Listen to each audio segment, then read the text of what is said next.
Hello viewers, I doctor SBK Lal welcome you all in my YouTube channel. मेरे YouTube channel में आपका बहुत बहुत स्वागत है। अगर आप इस चैनल पर नए हैं तो चैनल को लाइक, शेयर और सब्सक्राइब कर लें ताकि विविध बीमारियों और उनके इलाज से संबंधित जो मैं वीडियो डालते रहता हूं उसका नोटिफिकेशन आप तक आसानी से पहुंचे। आज हम बहुत दिलचस्प बीमारी OCD लेकर के आए हैं।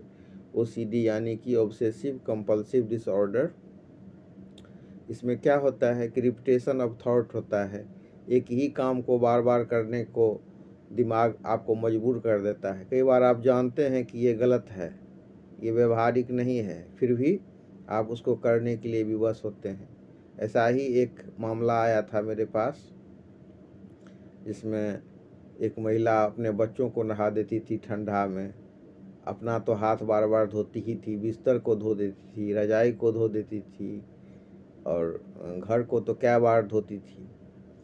और फिर जब उसको ले जाया गया अंग्रेजी डॉक्टर के यहाँ तो उसको पेन ट्रिंकोलाइजर सब दे दिया गया, नींद की गोली दे दी गई, उसका हेमोग्लोबिन कम हो गया, ब्रेन पर इफेक्ट डालने वाला दवा दिया गया तो उसको कुछ बेहोशी जैसा अनुभव हुआ, उसका हेमोग्लोबिन डाउन हो गया। तो बीमारी तो नॉमिनल कम हुआ लेकिन बहुत तरह का साइड इफ़ेक्ट हुआ और बीमारी भी नहीं छूटी। जब तक वो नींद की गोली लेती थी तो नींद का गोली में उसको मता करके रखा जाता था। एक्यूट कंडीशन में आप थोड़ा बहुत देख सकते हैं कि हाथ बार बार धोना या सैनिटाइजर का यूज करना या ताला को लगा दिए हैं फिर बार बार उसको देखना कि ताला लगाए हैं कि नहीं लगाए हैं, या ऐसे ही आप देख सकते हैं कि बार बार एक ही काम करने को आदमी मजबूर हो जाता है। चीज़ों को व्यवस्थित रखने का पागलपन, एक चीज़ जरा सा इधर से उधर नहीं हो। कोई गेस्ट आपके घर में आए तो आप जो उस पर आपके बिस्तर पर बैठ जाए तो बिस्तर को धो दीजिए। ये सब क्यों होता है? ये सब होता है एक ही विचार के बार बार आने के कारण, या कोई डर के कारण, या फिर आपको शंका हो जाती है, या मतलब काल्पनिक थॉट आता है, काल्पनिक विचार मन में आते हैं। और बहुत बार ये बेसलेस होते हैं। आप विदा हो रहे हैं कहीं यात्रा के लिए, आपको लगेगा कि बस तो नहीं उलट जाए। आप देख रहे हैं कि खुरपी जिससे कि हम मिट्टी उट्टी को खोदते हैं, कुदाली, तो आपको लगेगा कि इससे मेरा गर्दन तो नहीं कट जाएगा, या मेरी उंगली तो नहीं कट जाएगी। तो इस तरह के बात आते हैं। मोस्ट कॉमन है कि ताला को लगा दिए हैं और फिर मन में होता है कि ताला लगाए कि नहीं लगाए, ताला बंद किया कि नहीं किया, या मतलब ये सोचना कि अब मैं ज़्यादा दिन नहीं जीऊँगा, या ये कि मेरी बीमारी लाइलाज है, ये इलाज ठीक नहीं होगा, या फिर इसका वहम कि मुझे मानसिक बीमारी तो नहीं है, कोई मेरी मदद करेगा कि नहीं करेगा, या मेरा दुर्भाग्य है, मैं दुर्भाग्यशाली व्यक्ति हूँ, या मेरी ज़िंदगी झंड हो गई है, या कोई दुर्घटना का बार बार ख्याल आना, या बार बार स्नान करना। भर दिन में आप देखें कोई आदमी बाथरूम में घुस जाएगा तो आधा घंटा 1 घंटा तक स्नान कर रहा है, या बिना मतलब के रोना, या किसी को घूरना। ये सब सारी जो बातें हैं जिसमें कि हम देख सकते हैं विचारों की पुनरावृत्ति है, या काम की पुनरावृत्ति है, वर्क की पुनरावृत्ति है, या कई बार आप ऐसा भी देख सकते हैं कि बिना ज़रूरत के भी लोग सामान खरीदते चले जाते हैं। कभी आपको बिना मतलब का चोर डाकू का भय रहेगा, सामान को रखे खरीदे तो आप उसको देखेंगे कि सामान है कि नहीं है। ट्रेन में चल रहे हैं, एक सामान रख दिए हैं तो उस पर इतना ज़्यादा ध्यान है कि एक पागलपन की तरफ हो जाता है। उसी तरह से धार्मिक OCD भी हो सकती है। कोई खास जो महात्मा जी हैं, आप उनके इतने अनुयायी हो गए हैं, इतने बड़े अंधभक्त हो गए हैं कि अब वो जो कह रहे हैं आपको उसी में सच नज़र आ रहा है। जो उनका कृत्य है उस पर आप कोई आर्गूमेंट नहीं करते हैं। कई बार इस आरे में यौन शोषण भी हो जाता है। तो बार बार एक ही काम करना या बार बार एक ही तरह की चिंता, ये तो होती है, लेकिन धार्मिक मामले में भी कई बार इससे कट्टरपन हो जाता है और आदमी कई बार तो कुछ ऐसा गलत कर देता है जैसे किसी का हत्या कर दे या किसी को उसको बार बार कुछ ऐसा प्रताड़ित करे। तो धार्मिक असहिष्णुता की बात करें तो वो भी एक मानसिक बीमारी ही है और वो ओसीडी का ही एक रूप है। तो कई तरह के सिम्टम्स इसमें हम देख सकते हैं। कई बार तो हम देख सकते हैं कि बीमारी की चिंता हो या किसी चीज़ को रखने की चिंता हो या मतलब व्यापार की चिंता हो, इस तरह की बात हो सकती है। या गलत विचार का जो मतलब एक्सप्रेशन हो या समय न बीतने की अनुभूति हो, ये सारे जो आते हैं वो ऑब्सेसिव कंपल्सिव डिसऑर्डर में आते हैं। और अगर हम अंग्रेजी की बात करें तो उसमें हम देखते हैं कि ये जो रिपिटेशन ऑफ थॉट है या जिसमें कि हम में प्रतिरोधक की क्षमता घट गई है।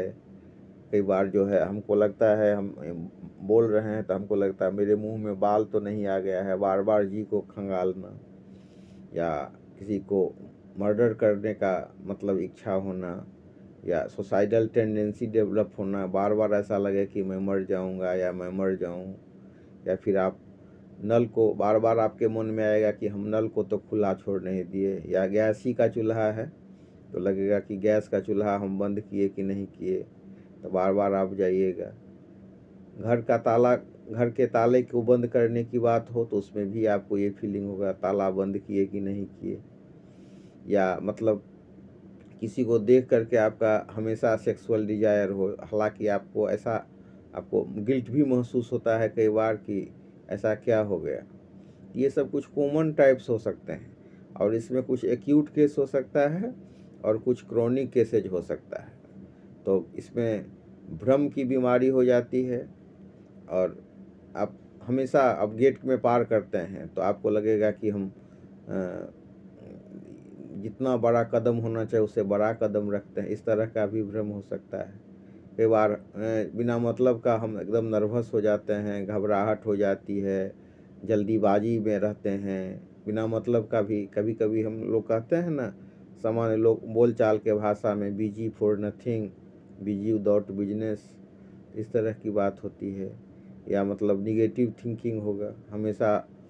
जो आप कोई महिला है उसका हस्बैंड बाहर हैं तो उसको लगेगा कि उसको के साथ कुछ अनहोनी तो नहीं हो जाएगी, बच्चों को लेकर के चिंता है। या मतलब ऐसा कि कहीं मैं मर तो नहीं जाऊंगा, या मृत्यु बिना मतलब का मृत्यु भय आपको सता रहा है, या चोर डाकू का हमेशा डर हो रहा है, बदमाश का डर हो रहा है, या बार बार हम हाथ धो रहे हैं, या बार बार ये डरना कि हम कोई जर्म्स तो नहीं हमारे हाथ में आ गया है। आप देखेंगे कि कुछ आदमी को हाथ मिलाते हुए भी बड़ा भय होता है। कोई आदमी एकदम आपको हाथ बढ़ाएगा तो आप हाथ बढ़ाने से पहले देखेंगे कि कहीं इससे बीमारी तो नहीं पट जाएगी। या कई बार हम देखेंगे कि कुछ आदमी होटल में भोजन नहीं करते हैं कि ऐसा तो नहीं हो गया कि हम इसके बीमार हो जाएंगे। तो ये धार्मिक ओसीडी हो सकता है, किसी को पकड़ने का डर हो सकता है कि कोई हमको पकड़ न ले, पकड़े जाएं न हम, बिना मतलब का कोई हमको पकड़ ले। या फिर सड़क पार करते समय का डर हो, या फिर भूत का डर हो, अंधेरा का डर हो, या मतलब ऐसा कि कोई हमको लाइलाज बीमारी तो नहीं हो गई है, या कोई चीज़ हमको हमारे शरीर में किसी बुरे आत्मा का तो निवास नहीं हो गया है। तो ये सब पहलू ऐसे हैं जो आदमी को परेशान कर देते हैं और कई बार इसकी परिणति एकदम एक पागल जैसा आदमी ट्रीट करने लगता है। भ्रम में तो होता ही है, विचार कई बार बुरे आते रहते हैं कि मैं कितना दुर्भाग्यशाली आदमी हूँ, या 5 साल पहले, 10 साल पहले, 20 साल पहले कोई घटना घटी तो उसको लेकर के हम बार बार याद करते रहते हैं। तो इन बातों को अगर हम देखें तो हम देख सकते हैं कि अंग्रेजी के हिसाब से ये लाइलाज बीमारी होती है। लेकिन अगर हम होम्योपैथी के शरण में जाएं, कोई अच्छा सा डॉक्टर आपको डायग्नोसिस करे, कॉन्स्टिट्यूशनल रिमेडी दे ऐसा मेडिसिन, तो आपको ये सारी बीमारी ठीक हो सकती है, भ्रम का निवारण भी हो सकता है। और कुछ बीमारियां ऐसी हैं जो अंदर में है आपको, वो भी ठीक हो जाएगा। आप आश्चर्यचकित रहेंगे कि हम तो गए थे हाथ बार बार धोने की बीमारी का इलाज कराने के लिए, मेरा ये बीमारी कैसे हो गया। मेरे अंदर में जो आपको कई बार ऐसा अनुभव होगा कि मेरे अंदर में चींटी रेंग रही है, ये कैसे ठीक हो गया। या मतलब ये चोर डाकू का पहले इतना भय था, वो कैसे ठीक हो गया। या पहले जो मैं हमेशा तेज नमक लेता था, तो कितना भी नमक रहता था तो थोड़ा सा नमक लेकर के खाता था, ये कैसे ठीक हो गया। तो इन सारे चीज़ों का आपको दवाई अगर मतलब कि इसको रिपोर्टराइज करके या बिना रिपोर्टराइज किए हुए भी दिया जाता है तो ये बीमारी ठीक हो जाती है। आइए इसमें सबसे जो प्रचलित मेडिसिन है जिसको दे करके हम ठीक कर सकते हैं बीमारी को, इसमें सबसे जो परफेक्ट मेडिसिन है वो है काली फॉस। अगर हम उसको बायोकेमिक में देते हैं तो 12x में देते हैं, भर दिन में 4 गोली 1 कप गर्म पानी में घोल करके देते हैं। तो ये निगेटिव थॉट जो होता है कि हम जा रहे हैं तो बस नहीं उलट जाए, खुरपी को देख रहे हैं तो इससे हाथ ना कट जाए, या कोई आदमी आ रहा है तो हमको अपमानित तो नहीं करेगा, या इस तरह कोई आदमी हमको सम्मान क्यों नहीं करता है, वो आदमी हमको अपमान करेगा, या इसी तरह का अनहोनी होने का भय, निराशा का भय। तो ये सब, या हम डिप्रेशन में भी कई बार चले जाते हैं ये वहम की बीमारी से, OCD से, तो उसका बहुत ही अच्छी दवा है काली फॉस। अगर हम उसको मतलब पोटेंसी में देते हैं तो हम उसको 30 पावर में देते हैं। आप देखेंगे कि 30 पावर देने ही से वो खुशी अनुभव होती है। फिर आप देखेंगे कि बार बार आदमी हाथ धोता है, या उसको जर्म्स का भय होता है। उसको ये नहीं होता है कि हमारे अंदर इम्यूनिटी पावर भी है, अगर मतलब जर्म्स भी आया तो हमारा जो माने इम्यूनिटी सिस्टम है उसको ख़त्म कर देगा, या कई बार रोने का मन करेगा। एक ऐसा ही केस में मैंने सिम्टम्स लिया और वो 6 महीना से कभी हंसी ही नहीं थी और उसको रोने का मन करता था, रोती ज़रूर थी। मैंने सिफ्लिनम 10 ml खुराक दिया और उसके बाद पहली बार उसके होंठों पर मुस्कान देखी गई। तो इस तरह से की दवा है ये नेट्राम्यूर 200 पावर में। इसमें क्या होता है कि बदला लेने का भय होता है और चोर बदमाश डाकू का डर होता है, या चोर डाकू का सपना भी आएगा, और पेशेंट नमक तेज लेता है, उसको मछली पसंद ज़्यादा होता है। इसके लक्षण के आधार पर अगर हम नेट्राम्यूर 200 पावर में दें तो बहुत अधिक फायदा होता है। फिर एक होता है कि भ्रम, तो ऐसा लगेगा कि 2 आत्मा का हमारे शरीर में निवास हो गया है या कोई तीसरा हमको कंट्रोल कर रहा है, तो इस सिम्टम्स पर दवाई है कैनाबिस इंडिका। फिर मीठा बहुत पसंद करना, मीठे क्रेविंग फॉर स्वीट्स, लेकिन मीठा पचेगा नहीं, और आदमी जल्दीबाज होता है और नर्वस होता है, घबराहट होता है, कुछ भी थोड़ा सा खाइए तो पूरा पेट लगेगा गैस बन गया है, मानसिक तनाव से गुजर रहा होता है, तुरंत मानसिक तनाव से ग्रसित हो जाता है। तो इसमें हम देते हैं अर्जेंटम नाइट्रिकम 200। इसमें त्वचा संबंधी भी बीमारी हो सकती है, गला संबंधी भी बीमारी हो सकती है। फिर एक दवा है इसमें एस्ट्रामोनियम, तो धार्मिक OCD जो होता है, धार्मिक भावना का से ग्रसित आदमी, उसको लगेगा कि अगर हम 4 भगवान का पूजा कर रहे हैं, आज 3 भगवान का पूजा किए, तो लगेगा कि नहीं कुछ अनहोनी तो नहीं हो जाएगा। या फिर किसी धार्मिक किताब या प्रवचन या किसी बाबा का अंधभक्ति या रिचुअल्स का डर, या बाबा का मतलब अपमान तो नहीं हो गया, उसको लेकर के घुटते रहना। तो ये जो धार्मिक सनकपन है और उसके लिए जो बार बार विचार आते हैं और उससे आप परेशान हो जाते हैं, तो उसकी दवा है एस्ट्रामोनियम 200।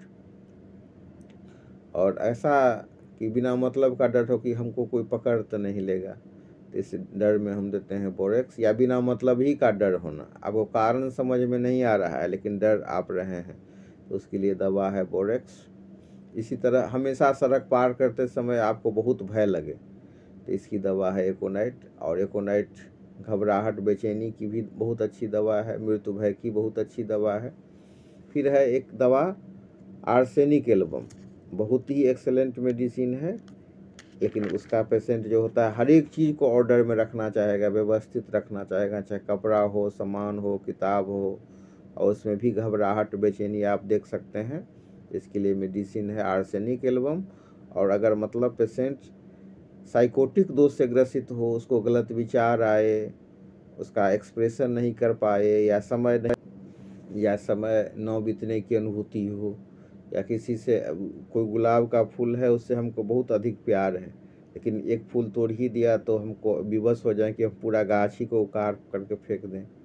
तो इस तरह की जो एंग्जाइटी, चिंता, फोबिया सब की बात हो तो उसके लिए दवाई है मेडोरिनम 1 ml, और उसको हम देते हैं 1 सप्ताह पर एक माने 4 बूंद। तो इस तरह की बहुत सारी दवाइयाँ हैं, लेकिन एक साथ आप 2-3 दवा भी चला सकते हैं, और कई बार एक खुराक दवाई दे करके इंतज़ार करना होता है। और ठीक होने का भी यही है, कोई कोई केस में आप देखेंगे बहुत जल्दी रिजल्ट आया, और कोई कोई केस में थोड़ा सा टाइम भी लगता है। तो बशर्ते कि दवाई का सिलेक्शन सही हो और आप कुशल डॉक्टर के निर्देशन में इलाज कराएं, तो आपका एंग्जाइटी, डर, वहम, चिंता या रिपिटेशन ऑफ थॉट, ये सारे प्रॉब्लम बहुत आराम से ठीक हो जाते हैं। इन बातों को ध्यान में रख करके कुशल चिकित्सक के निर्देशन में इलाज करवाएं।